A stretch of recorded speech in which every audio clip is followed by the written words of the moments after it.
श्री अखिलेश यादव जी।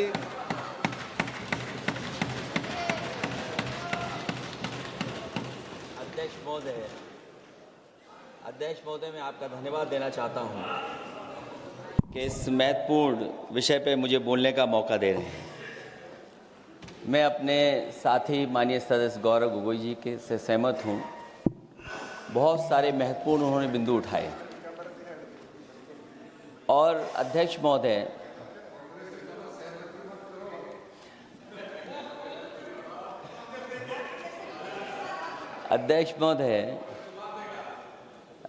मुझसे ज़्यादा मेरे रिश्ते शायद हमारे विपक्ष के लोग ज़्यादा जान रहे हैं और जितना विपक्ष के लोग नज़र रखेंगे मैं समझता हूँ उतना रिश्ते और मजबूत हो जाएंगे। अध्यक्ष महोदय, मैं आंदोलन को बहुत दूर से देख रहा था और उस आंदोलन में जो जीत के बाद नारा लगा, एक नारा लगा अध्यक्ष महोदय, सरकार के खिलाफ नारा लगा कि सरकार को ये अहंकार था कि सरकार झुकती नहीं है, लेकिन उन्हीं नई पीढ़ी के लोगों ने ये वो नारा दिया कि झुकाने वाला चाहिए, सरकार भी झुकती है और सरकारों को झुकाना भी नौजवानों को आता है। सरकार झुकी और स्वीकार किया उन्होंने। जो करोड़ों नौजवान जो मांग कर रहे थे कि सबसे पहले जो मंत्री जी हैं वो इस्तीफा दें, और बिंदु दूसरे अलग हैं जो हम लोगों को जानकारी में मिल रहा है। अध्यक्ष महोदय, सरकार हर विषय पे स्वीकार किया है, लेकिन पता नहीं अध्यक्ष महोदय ये बात समझ में नहीं आ रही है कि सदन में उन आश्वासनों को क्यों नहीं रख रही है सरकार जो सहमति बनी है। और उसके बाद अध्यक्ष महोदय, हम लोगों ने देखा कि जब मंत्री जी लौटे हैं, मंत्री नहीं रहे, उसके बाद सदन के बाहर उनका स्वागत किया गया। अध्यक्ष महोदय, जो स्वागत हुआ उसके लिए हमें कोई शिकायत नहीं है, लेकिन माननीय सदस्यों को कितनी बड़ी राहत मिली होगी, कितने बड़े संकट से बचाया उन्होंने। एक प्रधान जी को हटा करके प्रधानमंत्री बचा लिया आपने। और ऐसा अध्यक्ष महोदय आंदोलन किसी ने नहीं देखा जिस आंदोलन में नई पीढ़ी के लोग, कम उम्र के लोग निकल करके आ गए और जो नारे दिए गए। ये सरकार पिछले कई वर्षों से नकारात्मक प्रचार पर टिकी हुई थी, नकारात्मक राजनीति करती थी और न जाने कितने हजार करोड़ रुपए खर्च किए होंगे सरकार ने नकारात्मक राजनीति के लिए। लेकिन नई पीढ़ी को मैं बधाई देना चाहता हूं, उनके मनोबल को और उनकी एकता को, और जिस तरीके से उन्होंने प्रचार किया, अंततः सरकार को झुकना पड़ गया। भाजपा वचन नहीं देती, जुमला देती है। तो मुझे उम्मीद है कि सभी युवा नौजवानों का जो मांग की है उन्होंने, उन सभी मांगों को सरकार स्वीकार करेगी। और सरकार ये भी स्वीकार कर लिया होगा कि कोई दल मजाक में बना तो कितनी बड़ा दल बन गया। जो कोई चीज मजाक से शुरू हुई वो कितना सीरियस हो गई, और इतना सीरियस हुई कि हमारी सरकार लोकतांत्रिक हो गई कि जो उनको धरने पे बैठने दिया। सरकार लोकतांत्रिक थी कि उन्हें धरने पर बैठने दिया। हमने वो भी समय देखा है कि जहां पर धरने पर नहीं बैठने दिया, वर्षों वर्ष लोग बैठे रहे धरने पर, उनकी सुनी नहीं गई। इसी दिल्ली को घेरा था किसानों ने, और सरकार को लगा कि चुनाव आ गया तो सरकार ने तीनों काले कानून वापस ले लिए। जब सरकार घबरा जाती है, डर जाती है, तो सरकार स्वीकार कर लेती है। इसीलिए वो नारा मुझे अक्सर याद आता है कि झुकाने वाला चाहिए, सरकार भी झुकती है। जो विषय लाया गया है कि prevention of unlawful means act, सरकार को कम से कम ये बताना चाहिए था कि 2024 में जब ये लेकर के आए थे तो आज 2026 में कैसे पेपर लीक हो गया। और केवल गिनती के 1-2 पेपर लीक नहीं हुए हैं, ये ऐसा आंदोलन रहा जिसमें माँ बाप और नई पीढ़ी के लोग सब जुड़ गए। अगर हम ये माने कि 20 लाख बच्चों ने परीक्षा लिखी थी और उनके घर परिवार के सदस्यों को हम इसमें जोड़ दें, दादा दादी, माँ बाप और परिवार का कोई सदस्य, तो 5 लोग प्रभावित थे। और 5 गुना 20, 1 करोड़ लोग नाराज हुए सरकार से। और अक्सर हम पॉलिटिकल लोग हैं, हम लोग जानते हैं जब कभी आंदोलन करते हैं तो कितनी तैयारी करानी पड़ती है, गाड़ियों का इंतजाम, खाने का इंतजाम और इंतजाम। लेकिन ये पहला आंदोलन देखा कि जिसमें माँ बाप भी जुड़ गए और कहा कि जाओ बच्चों आंदोलन करो, हम आपके साथ हैं। ये पहला आंदोलन ऐसा देखने को मिला है। और केवल दिल्ली में नहीं हुआ ये, केवल दिल्ली में नहीं हुआ ये। अगर ये बात गलत है, अगर ये बात अध्यक्ष महोदय गलत लग रही है तो देश के होम मिनिस्टर साहब को ले आइए, वो सब एक्सप्लेन कर देंगे।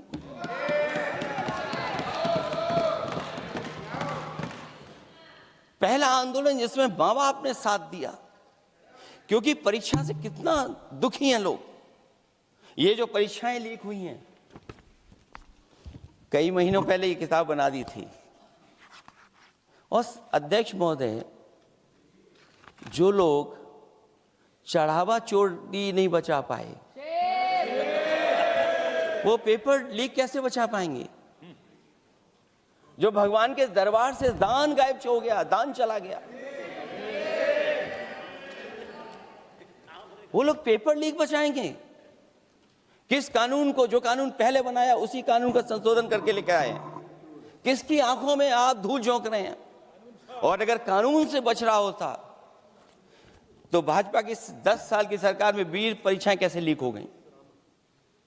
20 परीक्षाएं लीक हुई अध्यक्ष महोदय, जिसमें कोर्ट तक जाना पड़ा, उसके बाद परीक्षा रद्द हुई है। दरोगा भर्ती का पेपर लीक हो गया, जूनियर इंजीनियरिंग के भर्ती का पेपर लीक हो गया, ग्राम विकास पंचायत अधिकारी का पर्चा लीक हो गया, नलकूप चालक भर्ती का, यूपी टीईटी का परीक्षा लीक हुआ। और एक बार नहीं हुआ, 3 बार पेपर लीक हुआ यूपी टेट का। हाई स्कूल बोर्ड का परीक्षा लीक कर दिया, इंटरमीडिएट की बोर्ड की परीक्षा लीक हुई, इंटरमीडिएट का फिर परीक्षा का लीक हुआ, कई बार हुई। सिपाही भर्ती लीक हुई। आप सोचिए कितनी परीक्षाएं लीक हुई हैं। और नीट परीक्षा कोई पहली बार लीक नहीं हुई, दोबारा लीक हो गई, कानून बनने के बाद लीक हुई। सहायक प्रोफेसर भर्ती लीक है, लेखपाल भर्ती लीक हुई। यूपी जैसे स्टेट, जो सबसे बड़ा स्टेट है, जहां से प्रधानमंत्री चुन करके आते हो, वहां तक पेपर लीक हो जा रहा है। और जो संस्था परीक्षा एग्जामिनेशन करा रही है, वो एनटीए में भी आउटसोर्स कर दिया आपने। हम विपक्ष के लोगों को तो डर ये लगता है अध्यक्ष महोदय, कहीं ऐसा ना हो कि ये पूरी सरकार को आउटसोर्स कर दें। आउटसोर्स सरकार है, जो सबसे विश्वसनीय संस्था है, उसमें आउटसोर्स पे आपने कर्मचारी को रखा हुआ है। किस बात की जवाबदेही है? यही अकाउंटेबिलिटी है आपकी? कहीं अकाउंटेबिलिटी ये तो नहीं है, आप अकाउंटेबिलिटी को ये कहीं समझ बैठे हों कि अकाउंट को भर दे वो एबिलिटी वाला ही हमें चाहिए।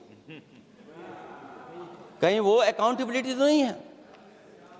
आप बताइए, एनटीए को आउटसोर्स किया हुआ है आपने। जिस संस्था की जिम्मेदारी है महत्वपूर्ण परीक्षा कराने की, उसमें सब आउटसोर्स। और ये सच कहा कि कांग्रेस पार्टी के हमारे सदस्य ने मांग की है कि वो हम लोगों को पता होना चाहिए आखिरकार कौन लोग थे जो आउटसोर्स होकर के बैठ करके परीक्षा में इस तरह की घोटाला कर रहे थे। आखिरकार जवाबदेही क्या है, किसकी थी? और फिर केवल नीट की परीक्षा की बात करें और परीक्षाओं की बात करें, अगर हम अध्यक्ष महोदय, जब से सरकार बनी है तब से सरकार की कोशिश रही है कि शिक्षा, परीक्षा और यूनिवर्सिटी का ताना बाना पूरा ध्वस्त हो जाए, उसको एक रंगी बना दें हम, उसमें अंडरग्राउंड अनरजिस्टर्ड लोग शामिल हो जाएं। ये पिछले जब से भारतीय जनता पार्टी की सरकार आई है तब से हो रहा है। और फिर शुरुआत कहां से होती है? क्योंकि आप नहीं चाहते कि देश के गरीब लोग पढ़ें लिखें आगे बढ़ें। सरकार ने सबसे पहले हमला किया प्राइमरी स्कूल पर, और प्राइमरी स्कूल कितने बंद किए हैं आपने? जहां से बच्चे की शिक्षा की यात्रा शुरू होती है। एक गरीब परिवार का बेटा, बच्चे कहां से पढ़ करके निकलते हैं?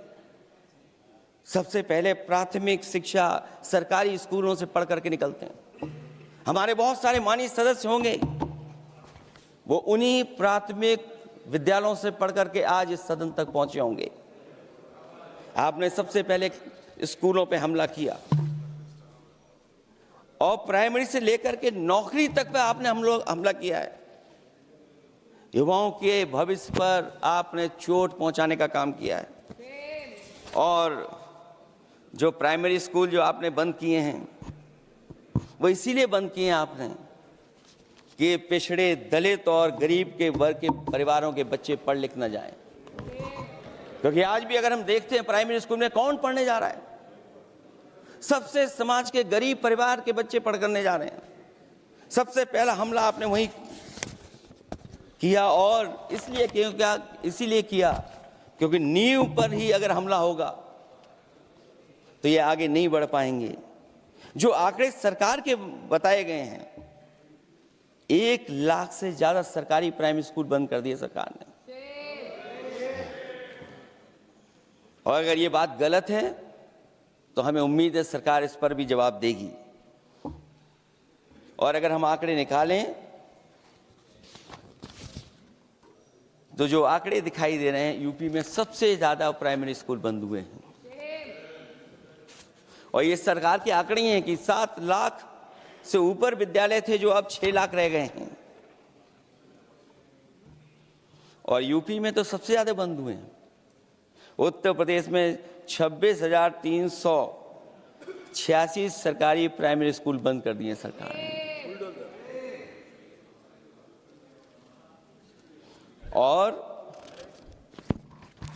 केवल प्राइमरी स्कूल बंद नहीं किए हैं, नौकरी पे भी हमला किया है।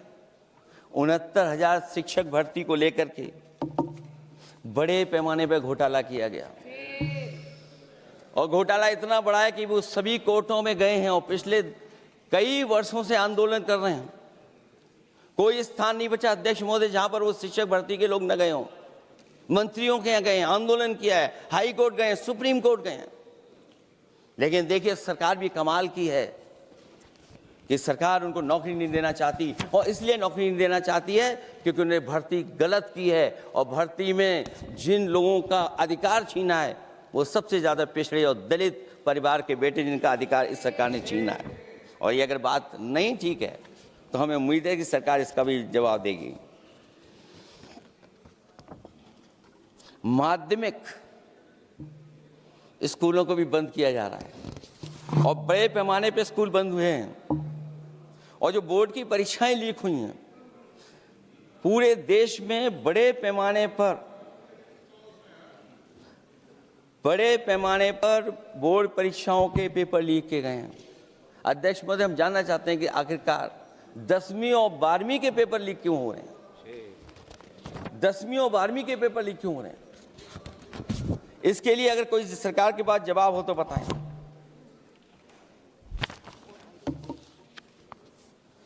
और जो बच्चियों ने जान दी है नीट की परीक्षा में, जब परीक्षा का पेपर लीक हो गया है, अध्यक्ष महोदय, मैं अपनी तरफ से, पार्टी की तरफ से और सभी की तरफ से उन्हें श्रद्धांजलि देता हूं। और हमें उम्मीद है कि सरकार उन बच्चों की मांग मानेगी जिन बच्चों ने ये शर्त रखी है कि उनके परिवार के लोगों को 1 करोड़ मुआवजा दिया जाए। जब उच्च शिक्षा में जिस तरीके से भर्ती हो रही है, अध्यक्ष महोदय, जो उच्च शिक्षा की भर्ती है उसमें जो अपॉइंटमेंट हो रहे हैं उनके बारे में तो क्या चर्चा करें कि जब संस्था पे सबसे ऊपर बैठा व्यक्ति ही अन्याय करेगा तो पूरी संस्था में अन्याय होगा। जब से ये सरकार आई है, जो बड़ी बड़ी संस्थाएं हैं उन सब संस्थाओं में एक रंगी लोगों को बैठा करके उन संस्थाओं को ध्वस्त करने का काम कर रहे हैं, और न केवल उन संस्थाओं को खराब कर रहे हैं बल्कि अध्यक्ष महोदय, उत्तर प्रदेश में एक स्वतंत्र सेनानी, उनके नाम पर यूनिवर्सिटी बनी, मौलाना जौहर यूनिवर्सिटी। यूनिवर्सिटी बनकर के तैयार हो गई। इन्होंने कोई सरकारी यूनिवर्सिटी नहीं बनाई, और अगर कोई प्राइवेट यूनिवर्सिटी बन भी गई है तो उसको भी हथौड़ा लेकर के तोड़ने की तैयारी कर रहे हैं ये लोग। ये नफरत की राजनीति कहां लेकर के पहुंचा देगी। और जब से बीजेपी की सरकार आई है तब से नफरत की राजनीति और दूसरे लोगों के साथ किस तरह का व्यवहार हो रहा है, उन्हें कहीं भी न्याय तक नहीं दिला पाई सरकार। और जब नौकरी की बात आ जाए तो अध्यक्ष महोदय, अग्निवीर भर्ती में भी जो हर साल में कितनी भर्ती होती थी, कभी 80,000 भर्ती हुआ करती थी, अब भर्ती केवल 10,000 हो पा रही है। आखिरकार अध्यक्ष महोदय, सरकार नौजवानों की पढ़ाई और नौकरी पे हमला क्यों कर रही है, और नौकरी पे हमला क्यों हो रहा है? जब आप ये कहते हैं कि हमारे नौजवान हमारी डेमोग्राफिक डिविडेंड बन करके आए हैं, कहीं यही नौजवान हमारी आपदा न बन जाए, इसके बारे में भी सरकार को सोचना चाहिए। और मैं ये जरूर कहना चाहता हूं कि अध्यक्ष महोदय, अगर शिक्षा अच्छी होगी, परीक्षा सच्ची होगी, तो तरक्की भी पक्की होगी। और ये तरक्की नहीं चाहते हैं, इसीलिए शिक्षा पर और परीक्षा पर हमला कर रहे हैं। मैं इन्हीं शब्दों के साथ अध्यक्ष महोदय आपका धन्यवाद देता हूं। और जो बिल लेकर के आए हैं आप, बिल तो 24 में भी लेकर के आए थे आप, जो 24 में बिल लेकर के आए थे, उसके बाद नीट परीक्षा का पेपर लीक क्यों हो गया, ये आप बता देना मंत्री जी। आपको एक कानून बनाने के बाद दूसरा कानून बनाना पड़ रहा है, ये क्या वजह है?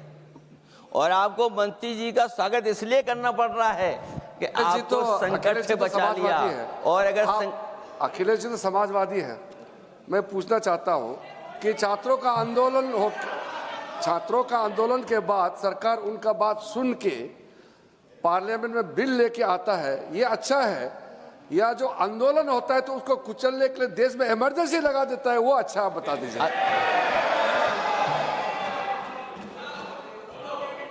अध्यक्ष